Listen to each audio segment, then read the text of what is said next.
Hello everyone, Robert Miller here with REM Ag Equipment.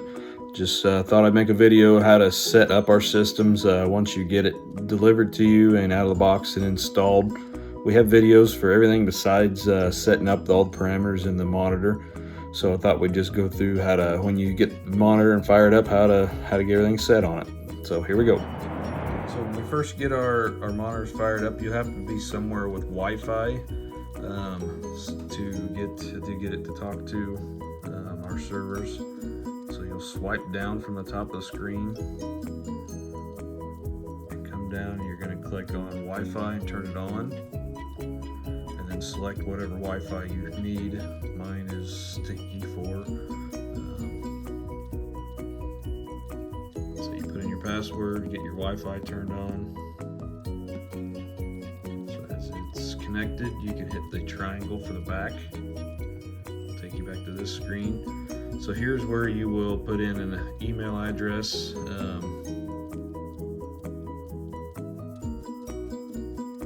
And go through the setup.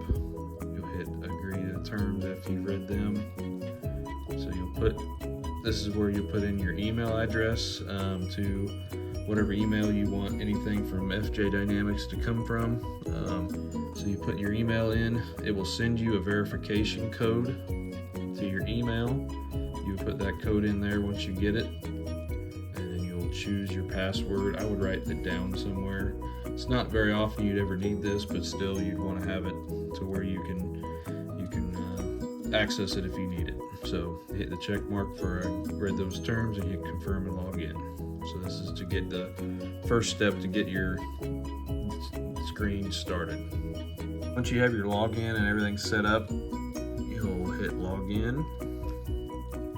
Here's where you put in your user name and age. If I'm setting these up for people, I just put my information in there. This doesn't really pertain to much. Just on our end, just keeps records of who installed what. So once we do that, hit down arrow to get rid of the keyboard. It has today's date. Here's where you can put in your first, what type of vehicle you're putting it in. So tractor, rice planter, harvester, plant protection machine, which is a sprayer. So here we can say we're putting it in a case. IH. If I can spell right. Okay, then our model will be, let's call it a 9250. Okay, next step. So right here you can choose fast mode or advanced mode. You can change this when you get into the system too. But for most people, we'll use the fast mode where it just sees your guidance line and basic mapping. You can do the advanced mode that you can make farms and fields and boundaries also. So we're gonna hit confirm. And this will get us to our main screen that you will see every time you start that up. So here's our main page. Whenever you first start up the screen every time, it won't take you back to the login screen on there. So just kind of go over on our main screen here. Up at the top you have your Wi-Fi. If it's connected there, it'll give you your speed, and then when you're on just satellite based, the satellite with how many satellites you're tracking up there. So we do have an option to add Wi-Fi cameras to our screens. If you'd like one of those, message me and we can get you one. So down here at the right hand corner you have your new guidance line. That's where you would actually go in and start a new guidance line. So we'll go over that in a later video. And then there's your start button to re-engage your line. So on the left hand side we have our status, guidance line, location history, and settings. So one thing to note about status, this will give you all of your software versions and all your settings up there. So the first one's the versions of all the software. Second's your scenario. It gives you kind of a heading and kind of the base data, what you're looking at here. The one thing I would have you note on this RTK status, when you first turn it on, it will be 0. As it gathers satellites, it will be 1. Then it will not engage steering until you get to 2 on that status. So that, just keep that in mind when it takes a while for it to gather enough satellite data to start letting you auto steer on there. So correction source, it'll be RTK or SBAS. SBAS is satellite-based auto steer, so just satellites instead of an RTK base. So next, hardware kind of just tells you some information about all your motor input voltages. Then your parameters are actually the settings that you put in, and we'll go over that here in a video too, about all your different spacings on everything. So next button down is guidance line. This button will have all of your lines that you've made previously. You can re-engage those from there, and we'll make one later. Location history, not too often you use that. You can choose different places that you've been based on their geolocation.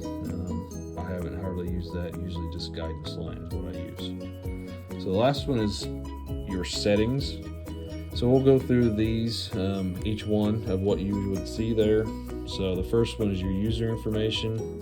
This is where we put in your email and you logged in. Any of that stuff is in there. Not too often you'll need to get in there and do anything. The next one down is our correction source.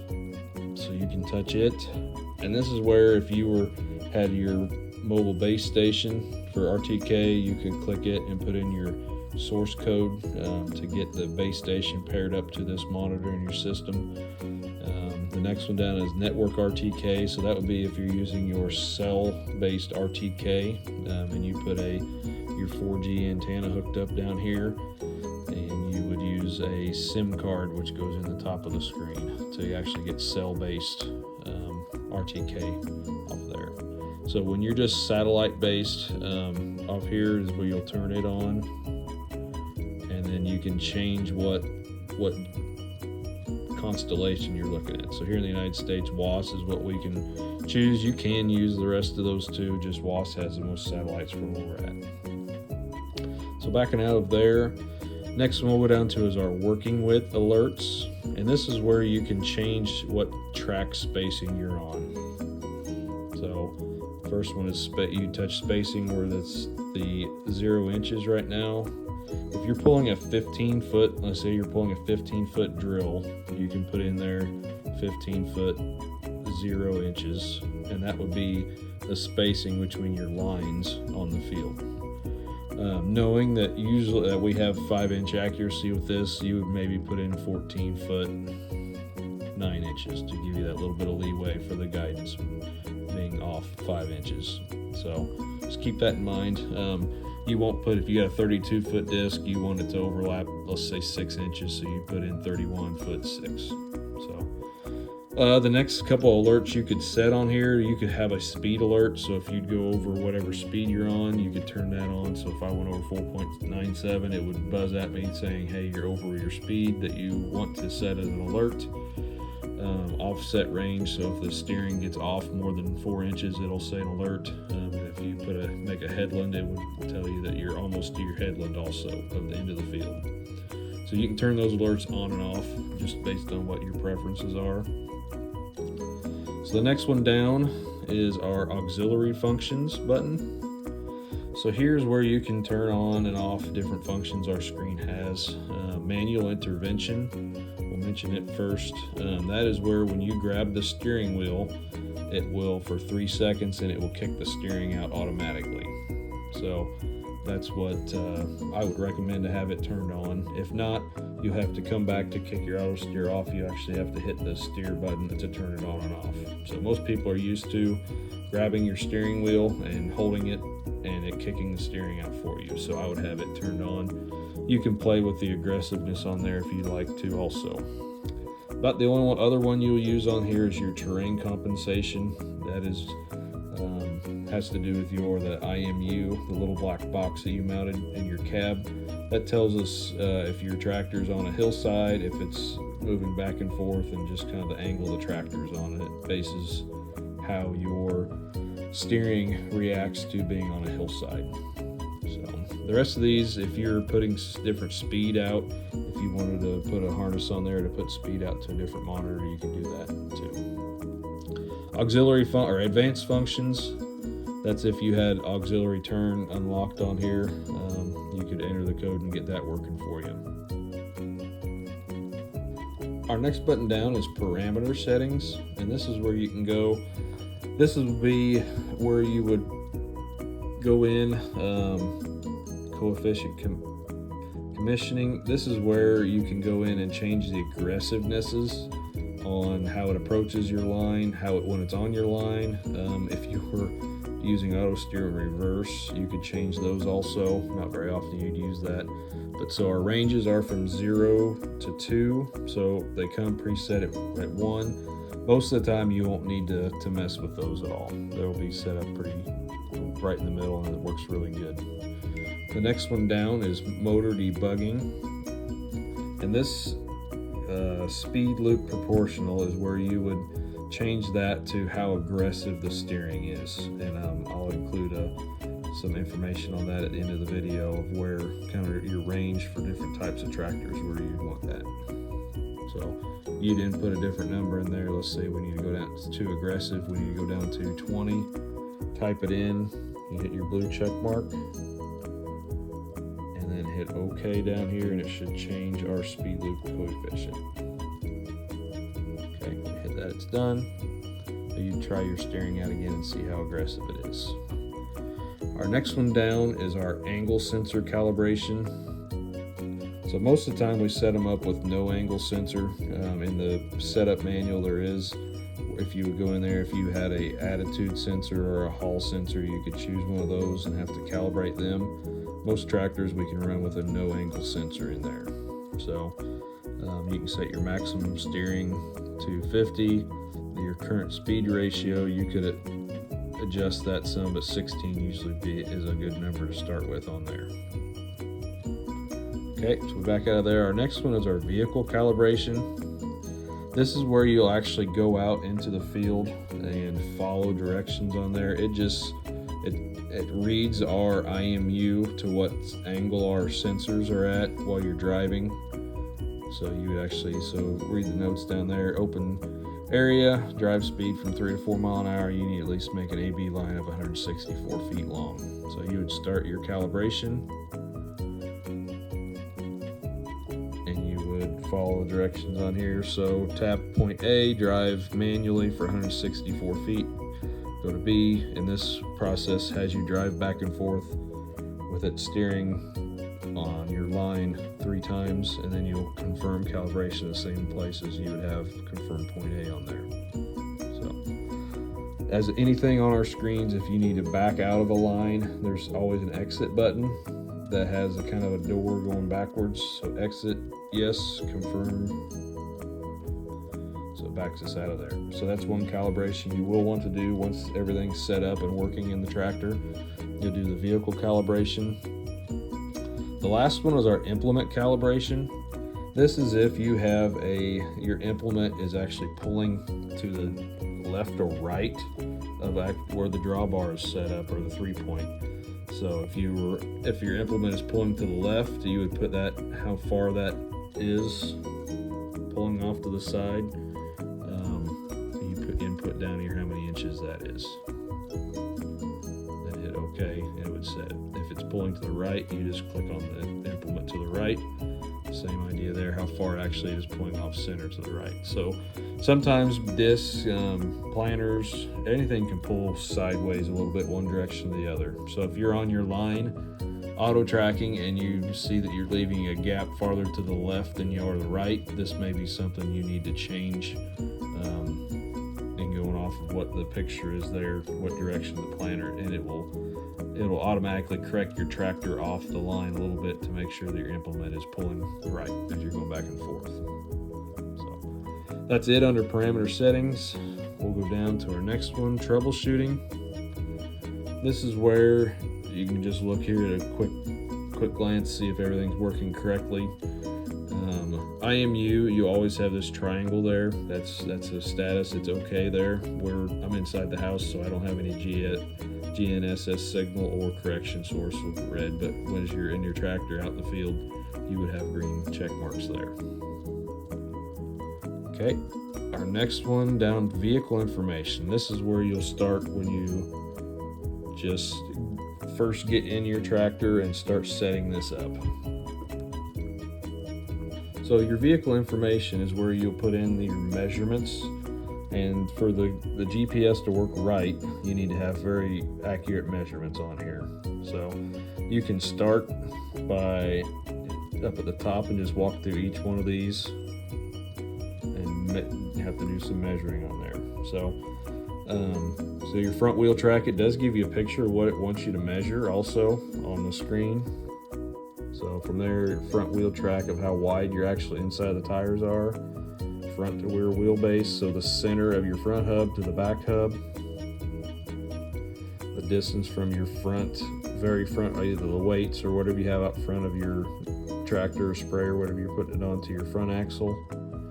So your distance from the rear axle to the hard point, which would be to your hitch pin or the back of the 3-point arms.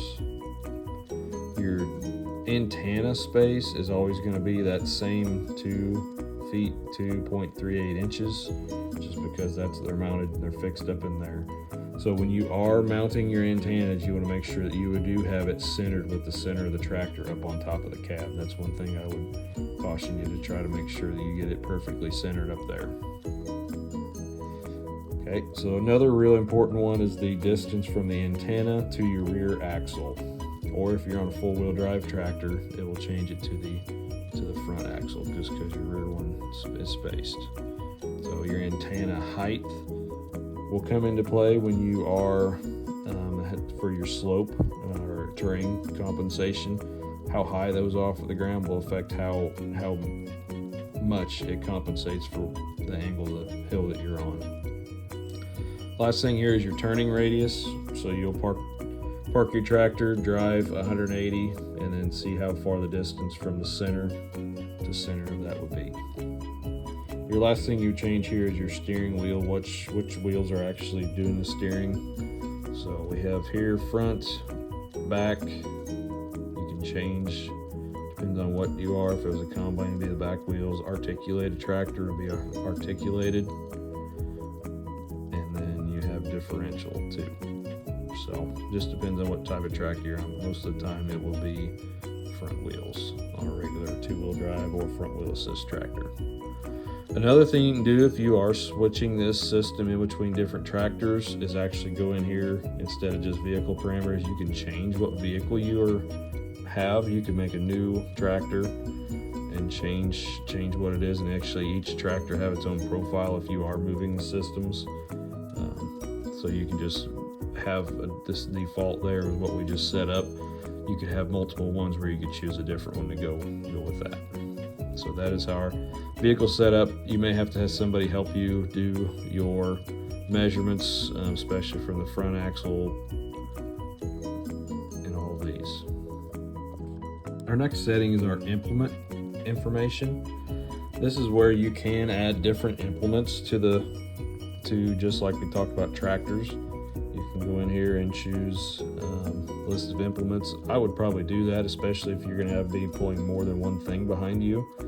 So you can go in here, hit new, name of the implement, we can call it a planter, planting, and the next thing you choose what type of hitch it would be. So 3-point or just with a hitch pin and toe. You can put a brand and model in there too. So choose Kinsey 2600.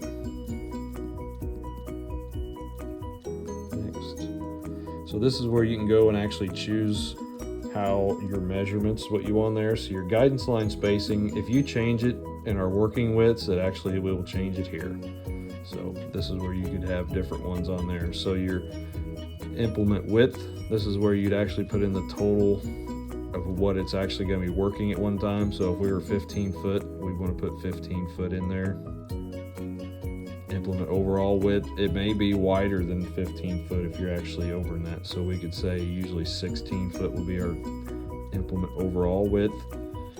So your distance between your hitch point to the working point. So on a disc, you would probably choose halfway in between your front disc and the rear field cultivator, about halfway back on the field cultivator, just so when you're going around, if you're using corners or anything like that, it will it will try to get it lined up right. So distance from your hitch pin to the working point, let's just say for that planter to be 15 foot. So distance from the hitch point to the rear implement, this would get our total spacing of how big our implement is. Let's say that's 20 foot. Then here you could put an implement offset in that for that specific implement also. So hit save. It made us our planter up here now. So you can choose which one you want and it will change the settings for you. So you can go back to that implement parameter that has our settings that we just put in our list of implements. If you're pulling multiple implements, that might be the best way for you to add. Say if you're pulling a tillage implement, then a planter, then a sprayer, setting up your different implements in there would be very helpful on that. Our next one down is our Wi-Fi camera. If you have one of those, very easy to set up. You'd hit Wi-Fi camera, you would name what camera you're going to call it, and then you can hold the camera up to our quick reader code and it will pair itself. So very easy to get the Wi-Fi camera set up here if you need that. So our last thing under settings that you will use is system settings. You click there. This is where you can change a lot of the actual in-depth settings to your monitor. So you can change your volume on there, you can change brightness, language if you want to choose a different language after you've set it up. Most everybody use English. Night mode is something you probably want to use if you're working at night. You can see when we touch night mode, it changes everything to real dark, so at night it isn't just overblaring bright at you. It's really nice for working at night on there. So to get back to change it again, system settings, and click night mode off. It makes it white again. So our next one down is our mode select. This is where if you wanted to, you could change it from guidance only to change it to the advanced mode to keep track of your farms and fields, and you can make borders for your fields also. But it just depends on what you're trying to use this monitor for. Okay, our next one is RTK One Touch Optimize. You won't need to do that unless you do a software update. All our software updates, we can, if you need one, we can push it out here and you'd see upgrade right there.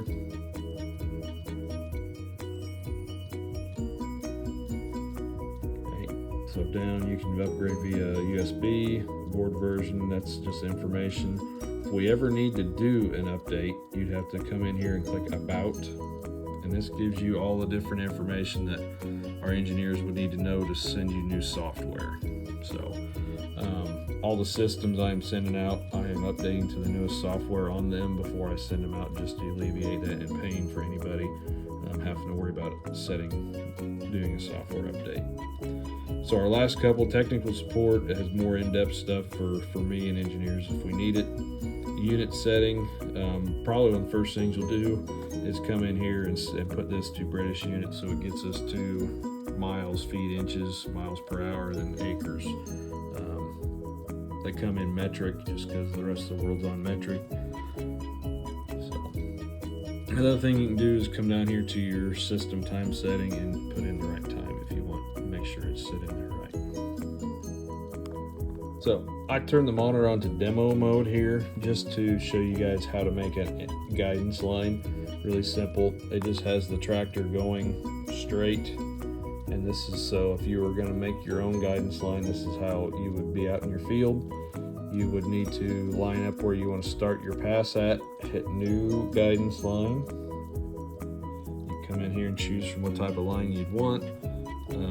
So pivot, if you're on a pivot, it would make perfect circles for you. If you're wanting to make a curved line, you can drive it once and it will make sequential lines next to the line you're already on. Your A plus line would be if you're wanting let's say you want to work the field at a 2-degree angle or 3-degree angle, you can put that A plus line and make your line at whatever degree angle you want. Most of the time you're just going to use a straight line, so we'll choose it.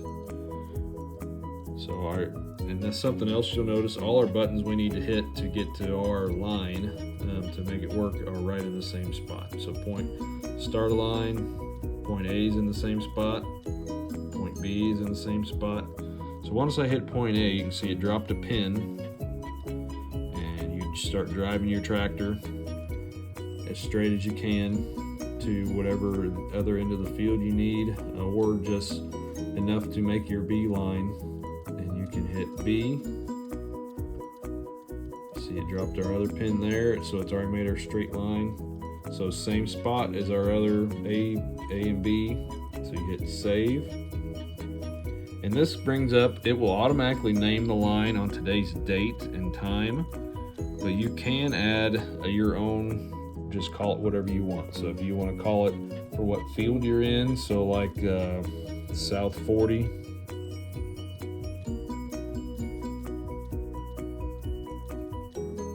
and you can put east and west. So South 40 east and west, you know that's how you're working the field, or you want to plan it so you could reuse this line in the same field the next year if you wanted to. Or you could use it in any field if you just want to make a line that says east, west, or north and south. That line would be in there. You can pull into a field and just choose what line you want. So after you either name it or just use the generic title it gives you, you hit save. Now you are ready to steer. So all you have to do is hit your steer button or start down here. You hear that noise, it's starting to steer for us. So you can see the tractor is getting back on the line. So at the bottom of the screen, you can see what mile per hour we're running, 2.2. It gives you acres per hour also down here, based on how wide your implement is. It gives you a total acre counter, and then what line you're on off of where you're at. So another thing you can do is record. So when you hit record, it starts painting a map of where you've been. So keep that in mind. And when you disengage steering, so I'll hit pause, or you can grab the steering wheel to make it disconnect the steering. It will pause your line. You can hear the audible noise, but it still paints it blue where you've been, and that does stop your acre counter then. So to get it to re-engage, whatever line you're on as blue is where it's going to hit to, or what's it's going to attach to that line. So to get it to work again, you hit continue. You can see it changed our color of our map there, and it's tracking on our line again. Up at the top of the screen, you can see that it does show you that if you're left of the line or right of the line up there and how far off you are. So in this demo mode, we're right on our line right there. So after we made our line and we're on, it is mapping and everything for us. There is a couple more things I want to show you. Under this button over here is our operations settings. You can touch it. While you're disengaged, it will give you different settings than when it is engaged. So when you're disengaged, so it's not steering itself, it will give you these options. So guidance line, shift, multi-line mode, you can mark points in the field if you needed to come back to there for some reason. So the guidance line, to translate it, you can touch it. The reason why we have this is so satellites, the Earth keeps moving and the satellites do too. So if you are parked and you know that your line is off, so like right here, after you come back from lunch, it shows that your line is 2 feet off. You can translate the line. So if you know your tractor's in the right spot, you can hit translate line to current position. So you hit there, translate line to current position, and it snaps the line. When you hit OK, snaps the line back to where we're parked at. You can engage and it'll be right on there. Okay, so you can also see when we engaged it, it changed what options we have out here. So if you need to nudge your line or trim it to the left or right, you can hit trim and tell it to scoot in either half inch, inch, or 2 inches at a time over. So if we need to move the line over half inch to the right, you can scoot it, and that scoots all the lines past where you're at over to that direction. So if you need to do that, you can do that with the trim function. So then you mark one point on there, it kind of puts a line. You can take that line away, and you can put another one. And you can mark the end of it too. It has to be over 66 foot away. Okay.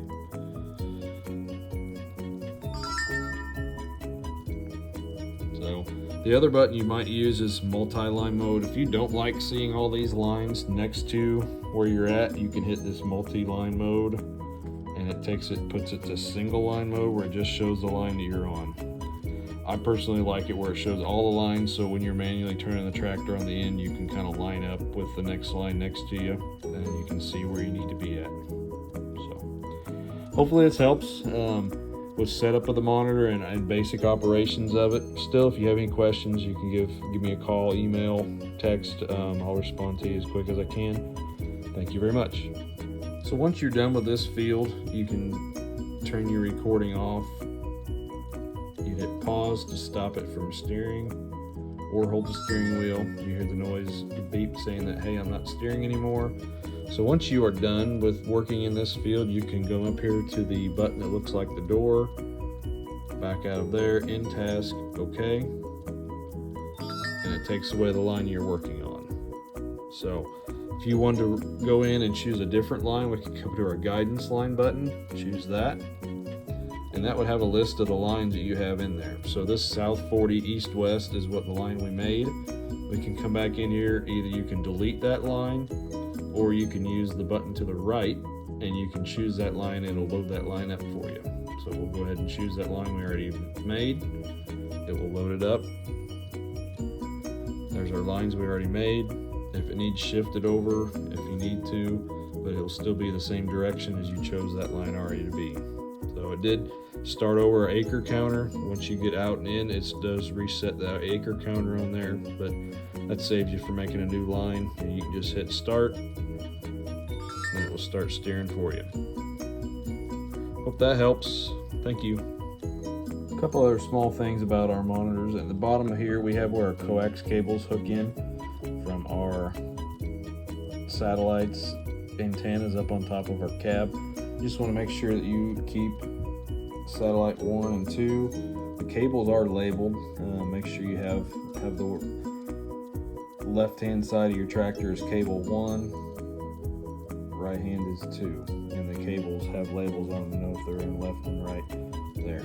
So our next one over is for our RTK antenna, and on the other side is our 4G cell antenna where it plugs in. So also up on the top of the screens, they do have a rubber protector on them. That's very nice to keep dirt off of everything. That is where you put your SIM card in at the top of there. 2 Phillips screws to pull out, and you can put your SIM card in if you're using cell-based RTK. And also at the top of the screen, you can see there's a power button there on the outside of the silicone cover, but on the inside, you can see that there is a power button there that's lit up whenever you have power to the system. So turn the screen on, hold that down for 2 seconds, and the screen turns on.